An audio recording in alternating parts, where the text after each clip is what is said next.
Hello friends, let us now learn some important points about Gaucher's disease. Gaucher's disease is the most common lysosomal storage disease. It is inherited in autosomal recessive form. Here the gene glucocerebrosidase deficiency results in this Gaucher's disease. This is coded by the chromosome 1q. This is acid beta glucosidase. It can be called as acid beta glucosidase deficiency or beta glucocerebroside deficiency results in Gaucher's disease. Normally, this enzyme will split glucosyl ceramide to glucose and ceramide, and because this splitting is normally occurs, but if there is deficiency of this enzyme, this splitting has been lost, and as a result this beta glucosidase enzyme is accumulated in the endothelial cell. This has been infiltrated in the bone marrow, liver, spleen and bones. Then you have this cerebroside is the cerebrosided cells.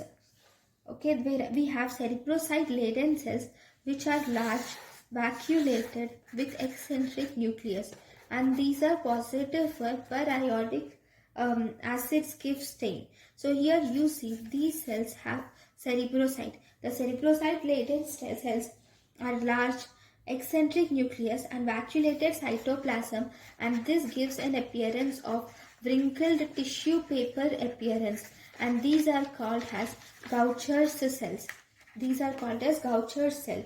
Here if you see, the spleen enlargement is massive in case of this Gaucher's disease, and you see enlargement of liver and widening of marrow cavity is also noted due to the deposition of these Gaucher's cell.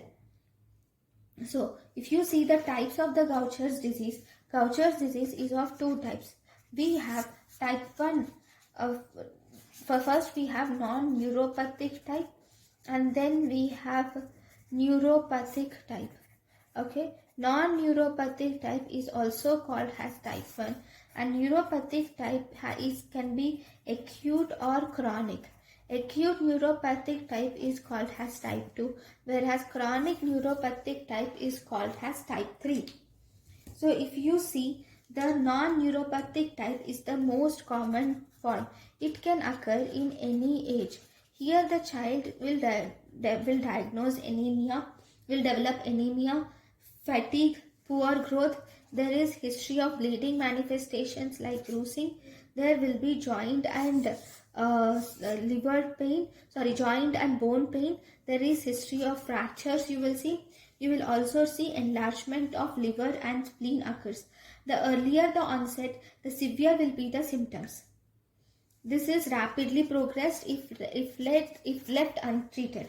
There is no mental retardation or no cherry red spot is absent in this non-neuropathic Tay-Sachs disease. Then we have neuropathic Tay-Sachs disease. In this neuropathic Tay-Sachs disease, it can be divided into two types. That is acute neuropathic Tay-Sachs disease and chronic neuropathic Tay-Sachs disease. Acute neuropathic Tay-Sachs disease is also called as type 2 Gaucher's disease. This occurs in fetal life as hydrops, and here there is excessive accumulation of fluid is seen in subcutaneous tissues and other cavities, which is called as fetal hydrops. They are normal in first months of life, and then slowly there is involvement of liver and spleen develops, and by the age of 2 to 4 years most of the children die due to rapid progression. Here, because of this rapid progression, most of the children die by the age of 2 to 4 years of age. Then we have chronic or type 3 neuropathic disease. Here the manifestation occurs in childhood less than 2 years of age. The signs and symptoms are almost same as that of type 1, but the neurological symptoms will be slowly occurs. Here the neurological symptoms like there is CNS symptoms are seen, And here the CNS symptoms like developmental delay, stridor, sophistotonus, spasticity and trismus, abnormal eye movements or oculomotor apraxia are seen in this chronic form of Gaucher's disease. Here in these patients the death occurs by 20 to 30 years of age in chronic neuropathic form of Gaucher's disease. So, if you see in the chronic neuropathic form of Gaucher's disease, the diagnosis is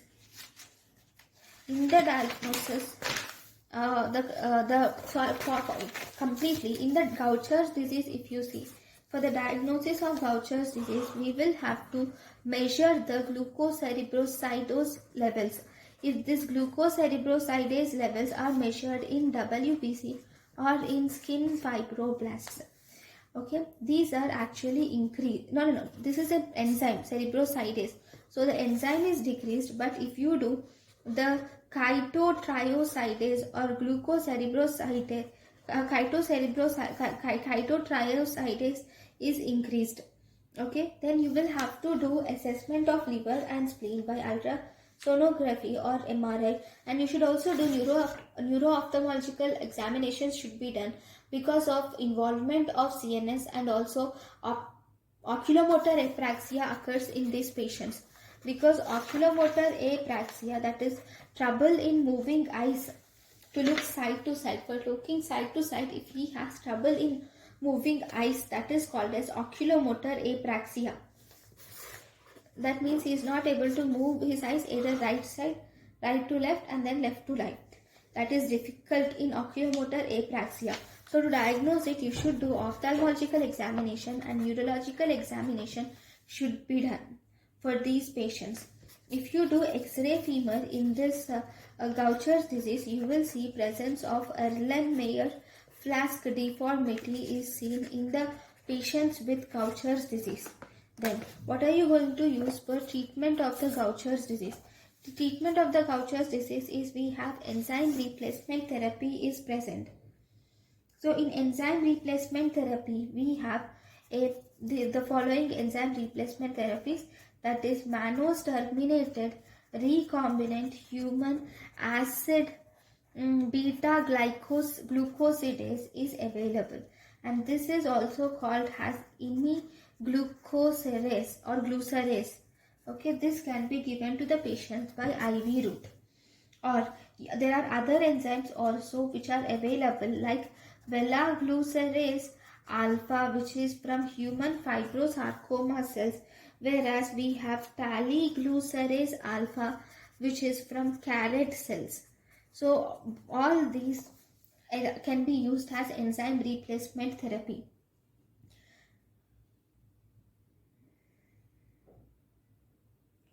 Right. So with this help of enzyme replacement therapy, the size of the liver and spleen will be restored with improvement of good quality of life. But CNS, there is not much effect in CNS for enzyme replacement therapy. The dose that is given is you can use it in the dose of 60 international units per kg every 2 weeks. But is individualized. Depending upon the clinical status, we can individualize the treatment. Then for oral treatment, we can give the drug miglustat can be given for oral treatment in the patients with type 1 Gaucher's disease. This miglustat will inhibit the enzyme glucosyl ceramide synthase. Because it will inhibit the enzyme glucosyl ceramide synthase, this will lead to decreased glucosyl ceramide. Right, so this is about the Gaucher's disease important points. Okay, so thank you guys for watching my lecture. Thank you.